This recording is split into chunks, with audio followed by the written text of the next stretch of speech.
그 성형외과의 그 출입구에 이런 글귀가 붙어 있는 것을 보았습니다. 여자의 변신은 무죄. 여자의 변신은 무죄. 한때 많이 유행했던 그런 그 문구이기도 하는데, 힌트는 드렸지만 이 병원은 무엇을 전문으로 하는 병원일까요? 어떤 병원일까요? 예, 역시 관심이 많으신 것 같습니다. 성형외과입니다. 성형외과. 우리나라는 뭐 아시겠지만 세계적인 성형 그 의술을 가진 그 나라 중에 한 나라입니다. 중국에 있었을 때도 이 중국인들이 부러워하는 게 한국 사람들이 그렇게 예쁘대요. 그래서 한국 화장품 좋아하고, 두 번째로 한국의 그 성형외과에 대한 그런 환상들이 있습니다. 그래서 중국의 부자들이, 지금도 그러는지 모르겠는데 한때는 강남으로 이렇게 몰려와서 성형수술을 하고 가는 그런 것들도 많이 보았습니다. 성형수술을 하는 몇 가지 이유가 있겠지만 대표적인 이유 하나를 뽑아라 한다면 아름다워지고 싶은 마음에서일 것입니다. 젊어서는 잘 몰랐는데요, 요즘 제 마음속에 아름답게 보이는 것이 하나 있습니다. 아름답게 보이는 것, 바로 젊음, 우리 청년들입니다. 젊은 청년 때는 사실 잘 몰랐어요. 그런데 저도 나이를 조금씩 먹어가면서 느끼는 게, 그때 당시에는 우리 얼굴이 내가 좀 더 이뻤으며 막 몸매가 좋았으면 여러 가지 각자의 나름대로 어떤 아름다움을 상상을 하는데, 근데 지나고 나서 보니까 그런 모든 것에 상관없이 젊다는 것 자체가, 청년의 시대를 살고 있다는 것 자체가 정말 아름다운 것이라는 것을 최근에 깨달았습니다. 그래서 그때 어떤 후회가 드냐면, 그때 정말 그 젊음을 주시고 청년을 주신 그 아름다움을 가지고 그냥 하나님 안에서 살아갔으면, 그때 살았으면 얼마나 좋을까 하는 그런 후회도 종종 있습니다. 그래서 젊음, 청년 그 자체는 정말로 아름다운 것입니다. 바라기는 외적인 아름다움, 청년, 젊음이라는 그런 아름다움을 넘어서 저는 우리 청년들이 하나님께서 보실 때 아름다운 청년들 다 되시기를 바랍니다. 우리 성경에도 보면 이 젊음의 때 하나님께서 아름답다고 한 사람들이 등장하는데요, 첫 번째로 요셉입니다. 창세기 39장 6절에 보면 요셉은 용모가 빼어나고 아름다웠다라고 그렇게 하나님께서 말씀하시고, 또 다윗에 대해서 사무엘상 17장 42절에 보면 그가 젊고 붉고 용모가 아름다웠다 그럽니다. 뿐만 아니라 하나님께서 특별히 아름답다고 말씀하신 한 곳이 있었는데 바로 약속의 땅입니다. 민수기 14장 7절입니다. 정탐한 땅, 그 약속의 땅은 심히 아름다운 땅이다. 아름다운 땅이다. 그러나 때로 이러한 아름다움을 잘못 해석하여 죄를 짓고 악을 행하는 그런 때도 있었습니다. 다윗이 저녁 때 옥상을 걸었을 때 일인데요, 사무엘하 11장 2절 말씀입니다. 저녁 때 다윗이 그의 침상에서 일어나 왕궁 옥상에서 거닐다가 그곳에서 보니 한 여인이 목욕을 하는데 심히 아름다워 보이는지라. 이 오후에 옥상을 거닐다가 아름다운 여인을 발견하게 되고, 이것이 거기에서 끝난 것이 아니라 이 다윗은 나중에 간음한 죄, 그리고 자기의 충성스러운 부하를 죽이는 죄까지 짓게 됩니다.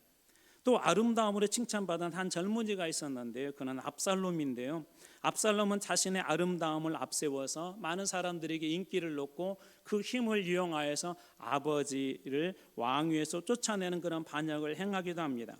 사무엘하 14장 25절입니다.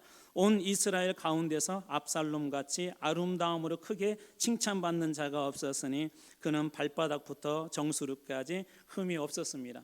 성경에서 이렇게 아름답다고 한 사람이 사실 없었거든요. 그런데 불행하게도 압살롬은 이런 아름다움을 가지고 있었음에도 불구하고 오히려 나중에 그것이 인기가 되고 힘이 되자 아버지를 왕위에서 쫓아내버리게 되는 아주 부도덕한, 그리고 불효한 그런 자식이 되고 맙니다.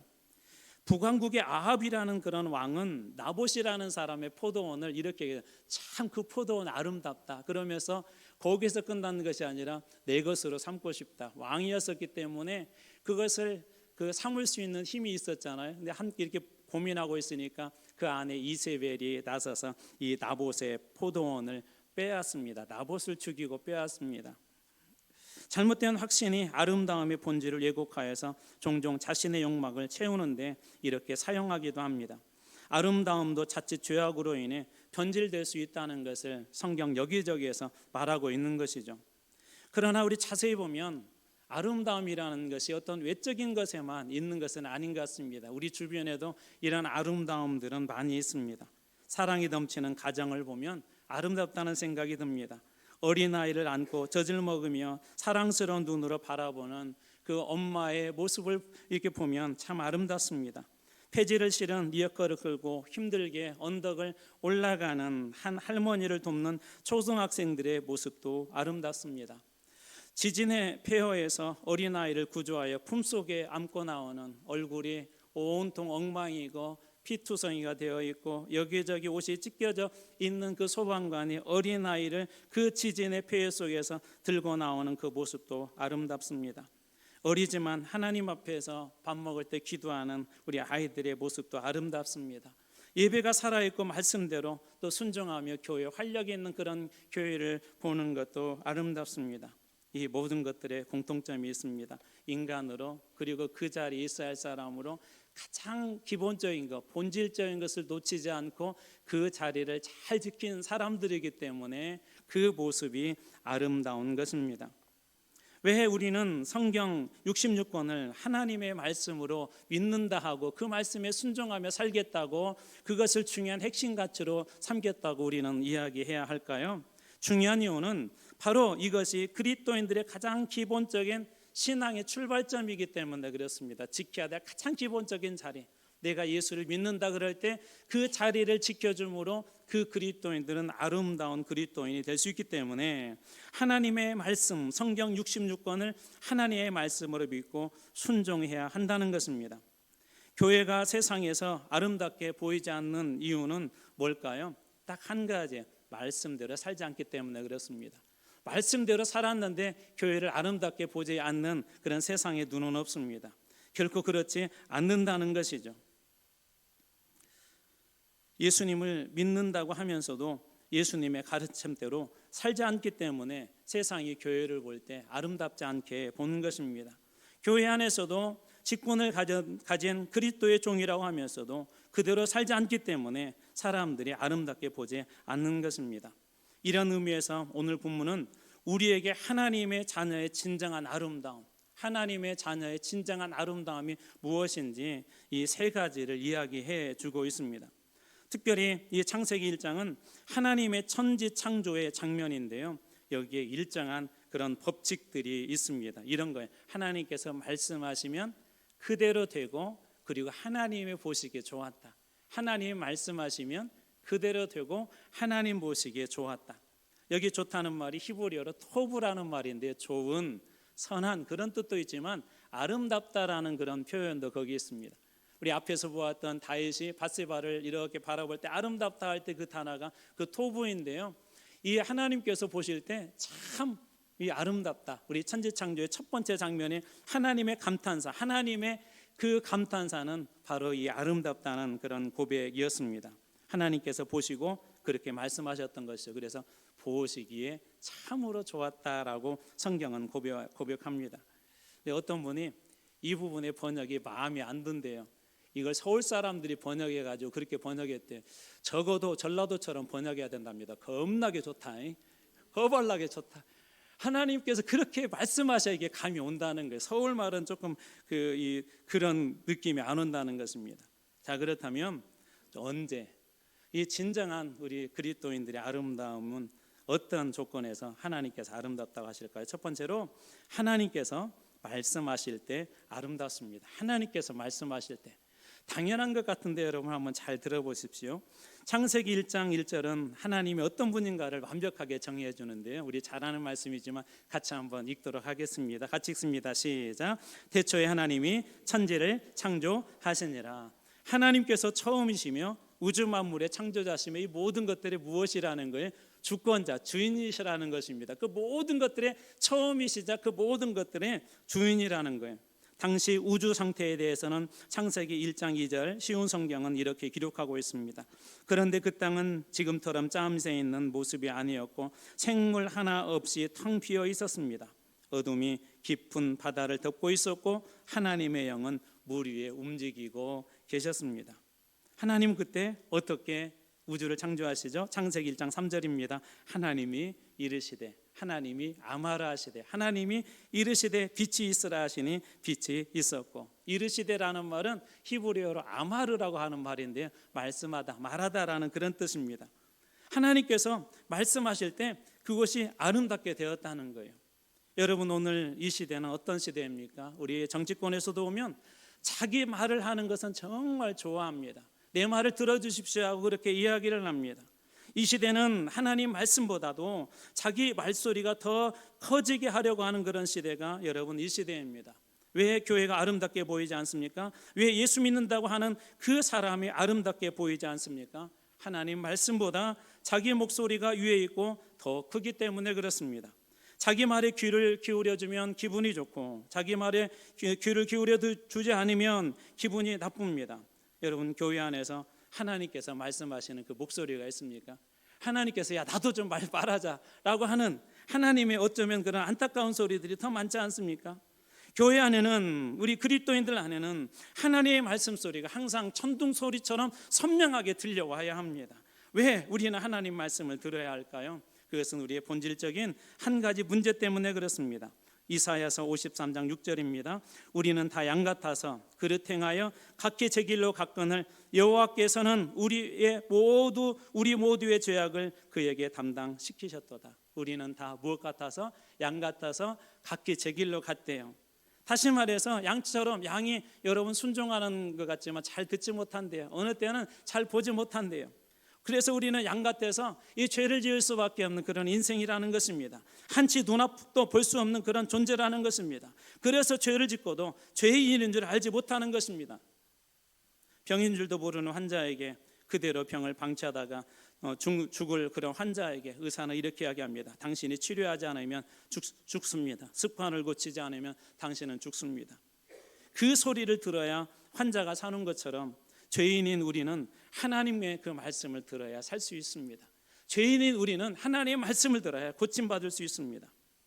젊은 시절 온갖 죄를 짓고 살았던 어거스틴, 술과 여자들과 어울려서 사생활을 낳고 그렇게 살았습니다.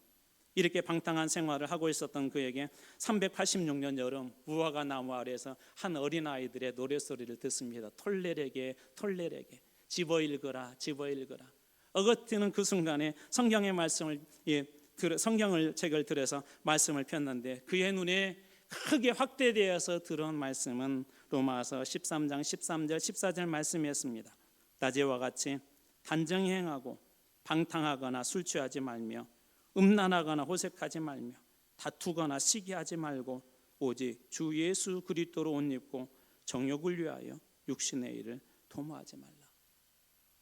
어거스틴은 이 말씀 앞에 자기가 섰을 때 그 말씀이 그의 눈에 들어왔을 때 그냥 단순히 눈 속에만 들어온 말씀이 아니라 그 말씀이 그동안의 그의 삶 속을 그대로 큰 칼이 들어와서 찌르는 것처럼 깊은 통증을 느꼈습니다. 그리고 그 말씀이 그의 인생을 뒤집기 시작했습니다. 그동안에 음란하게 살았던 거, 호색하며 살았던 거, 방탕하며 살았던 거, 술 취하며 살았던 그 모든 것들을 어거스틴은 이 말씀 한 절 앞에서 그의 인생의 방향을 다 바꾸어 버리고 맙니다.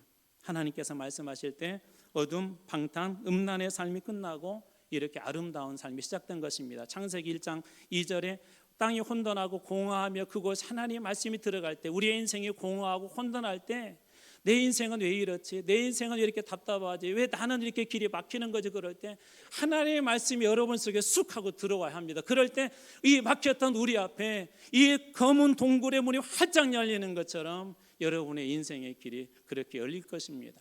저는 여러분에게도 하나님께서 그렇게 말씀하시는, 그리고 그 말씀이 여러분의 인생에 들어와서 어둠을 물리치 않은 빛이 되는 그런 아름답게 인도하시는 그런 말씀이 여러분들의 있기를 축복합니다. 두 번째 아름다움의 조건은 말씀대로 이루어질 때 아름답습니다. 말씀은 살아있습니다. 그래서 히브리서 4장 12절에는 이렇게 하나님 말씀하십니다. 하나님 말씀은 살아있다. 하나님 말씀은 살아있다. 하나님 말씀은 살아있다.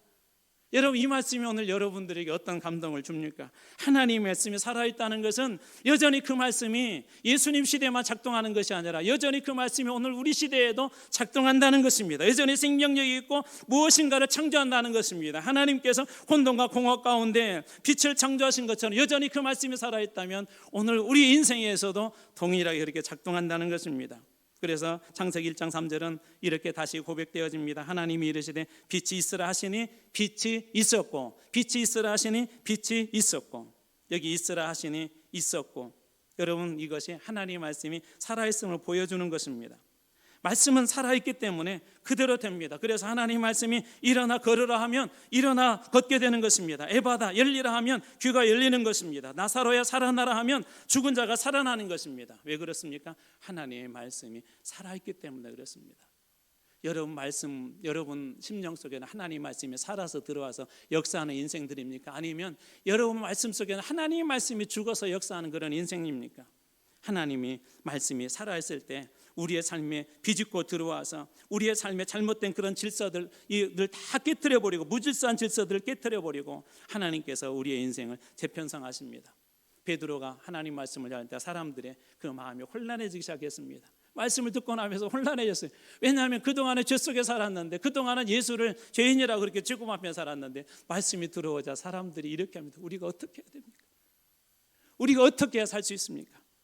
어떻게 해야 우리가 일어날 수 있겠습니까? 말씀이 들어오자 죄가 얼마나 무서운지 그들이 깨닫기 시작하는 것입니다. 하나님 말씀이 들어오면 더 이상 죄와 동행할 수 없습니다. 왜 그렇습니까? 하나님 말씀이 살아있기 때문에 그렇습니다. 그 말씀이 살아서 우리에게 때로는 호통을 줍니다. 사울아 사울아 어찌하여 나를 핍박하느냐, 아무개 어찌하여 나를 핍박하느냐.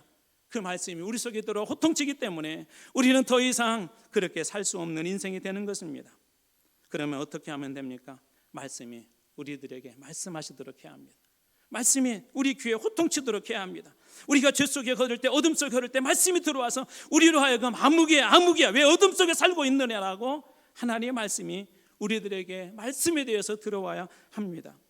그때 우리는 주님, 제가 듣겠습니다, 순종하겠습니다.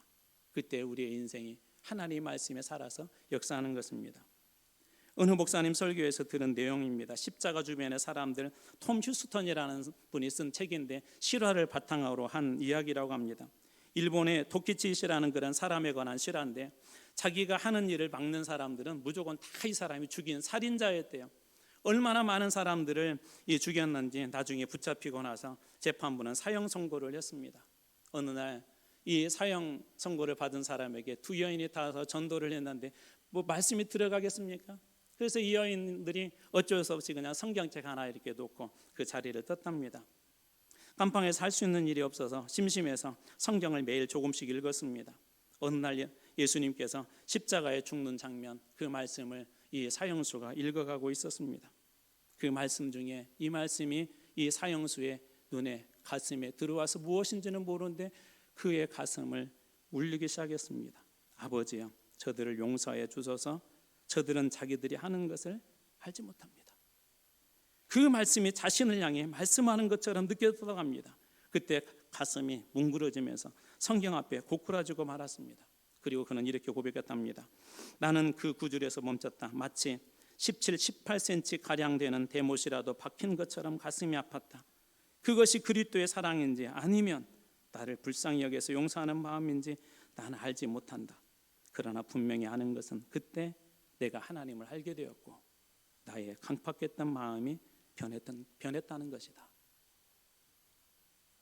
이후 그를 형장으로 이끌고 사형장으로 이끌고 가는 간수가 했던 그 모습에 대한 고백이 이런 고백입니다. 그 간수가 이제 이 사형수를 끌고 형장으로 이렇게 가는데 그 사형수의 얼굴에 광채가 나고 기쁨과 웃음이 가득해 기쁜 그런 사람을 발견하게 됐답니다.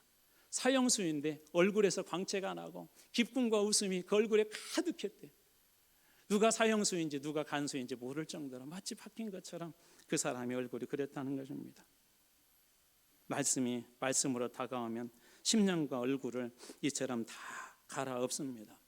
사형수 같은 인생에도 아름다운 빛이 들어오면 그의 인생이 아름다워집니다. 말씀을 인정하고 말씀이 내 삶에 일하시도록 내어드리면 이처럼 죄인도 아름다운 인생이 된다는 것입니다. 사랑하는 성도 여러분, 우리가 하나님 앞에 아름다운 두 번째 조건은 말씀으로 받아들이고 인정하고 그대로 순종하는 것입니다. 세 번째, 우리 인생의 교회를 아름답게 하는 세 번째 조건은 하나님이 보실 때 여러분 좋아야 합니다. 진정한 아름다움은 하나님 보실 때 좋아야 된다는 거예요. 하나님께서 창조하실 때 말씀으로 창조하시지 않았습니까? 이르시되 그럴 때 우주 만물이 그대로 되었습니다. 그때 하나님 이렇게 말씀하십니다. 오늘 우리가 읽었던 말씀 4절입니다. 같이 한번 읽어보겠습니다. 시작. 빛이 하나님 보시기에 좋았더라. 하나님이 빛과 어둠을 나누사. 빛이 하나님 보시기에 어땠다고요? 예, 좋았더라. 그런데 심지어 1장 31절에는 이렇게 마무리되어집니다. 하나님이 그 지으신 모든 것을 보시니 심히 좋았더라. 심히 좋았더라. 허벌나게 좋았더라. 겁나게 좋았더라. 여러분, 아름다움의 평가는 하나님이 하십니다. 우리 인간이 아름답다고 평가하는 것은 얼마 가지 못합니다. 어떤 교회가 아름다운 교회일까요? 하나님 보시기에 아름다운 교회가 아름다운 교회입니다. 어떤 성도가 아름다운 성도일까요? 하나님 보실 때 아름다운 성도가 바로 그 사람이 아름다운 사람입니다. 자, 그렇다면 어떻게 하나님 보실 때 아름다운 교회 성도가 될 수 있을까요? 우리는 지난 주일 어버이 주일 이렇게 보냈잖아요. 한 장면이 문득 저에게 생각나더라고요. 아이들이 어렸을 때 유치원 다녔을 때 어버이날 제 가슴에 아주 멋진 카네이션을 하나 달아주었습니다. 저는 태어나서 그렇게 예쁘고 멋진 카네이션을 처음 보았습니다. 일명 색종이로 만든 카네이션. 유치원에서 이렇게 만들었는데요. 여러분, 유치원 아이가 만들면 얼마나 잘 만들겠어요. 거기에다 뭐 글씨 썼는데 삐뚤빼뚤하고. 그런데 이상하게 다른 사람들은 별로라고 하더라도 제 눈에는 아름답더라고요. 정말 예쁘더라고요. 왜 예쁠까요? 왜 예쁠까요? 제 자식이기 때문에 그렇습니다. 제 자녀이기 때문에 그렇게 예쁘고 사랑스러운 것입니다. 서울에 한번 이렇게 신방을 갔을 때 이릅니다. 어느 권사님이 똥규저귀를 가지고 와서 제 코앞에다가 내밀면서 이렇게 합니다. 목사님, 냄새 맡아보세요. 구수합니다. 저는 믿고 맡았는데 구수한 게 아니라 정말 지겨운 냄새가 났습니다. 도대체 이 권사님은 왜 그 똥규저귀도 구수했던 걸까요? 어느 날 영상을 하나 보여주면서 목사님, 우리 아이가 천재인가 봐요. 앞으로 아이돌 될 것 같아요. 막 K-팝의 주인공 될 것 같아요. 노래를 너무 잘해요. 줬는데 박자 틀리고 막 모션 틀리고. 그런데 권사님은 왜 그 아이가 그렇게 노래를 잘한다고 했을까요? 자녀이기 때문에, 사랑스러운 자녀이기 때문에 그렇습니다. 성경이 말하는 자녀의 조건은 뭘까요? 요한복음 10장 27절입니다. 내 양은 내 음성을 들으며 나는 그들을 알며 그들은 나를 따르느니라. 내 양은 그 음성을 들으며, 내 양은 내 음성을 들으며. 여러분들이 하나님의 자녀라면 하나님의 말씀을 들을 것입니다. 하나님의 자녀는 이 성경 말씀을 살아계신 하나님 말씀으로 듣습니다. 그때 그 사람이 하나님 보시기에 아름다운 인생이 되는 것입니다. 세상의 꽃은 시듭니다. 우리 청년도 오늘 축복했지만 제가 하나 예언하겠습니다. 여러분, 이 젊음도 끝납니다. 언젠가는. 내 인생의 봄날은 간다. 지금은 뭐 목사님하고 달리기하면 제가 여러분도 저와 같은 나이가 될 때가 옵니다. 젊음은 어느 순간에 지나가요. 꽃도 어느 순간에 시든 것처럼 다 끝납니다. 그래서 전도자는 이렇게 하면 너 젊음의 때 창조자 기억해라. 하나님 기억해라. 그것이 내 인생을 가장 아름답게 할 것이라는 것입니다. 여러분, 이사야 40편 8절 말씀입니다. 이 말씀을 같이 읽고 이제 말씀 마무리하도록 하겠습니다. 같이 읽습니다. 시작. 푸른 마르고 꽃은 시드나 우리 하나님의 말씀은 영원히 시리라. 우리 인생의 꽃, 우리 가지고 있는 영화, 이 모든 것도 다 시들지만 하나님의 말씀은 영원히 서리라는 그 말씀은, 영원히 선다는 말은 직역을 하자면 언제나 그대로 된다. 하나님의 말씀은 언제나 그대로 된다. 저는 여러분의 삶이 혹시 나는 왜 그래? 왜 내 인생은 어두워? 왜 우리 집안은 이렇게 힘들어? 그럴 때 그 말씀이 여전히 오늘 또 살아서 여러분들 삶 속에 들어와서 그 말씀이 언제나 이루어진다고 약속하신 것처럼 그 말씀이 이루어져서 우리의 나이는 점차적으로 쇠해간다 할지라도 여러분의 신앙의 꽃, 인생의 꽃으로 활짝 피어서 하나님께서 이렇게 여러분을 향하여서 고백했으면 좋겠습니다. 야, 네 보니까 허벌나게 좋다. 여러분 모두 그런 인생 되시기 바랍니다.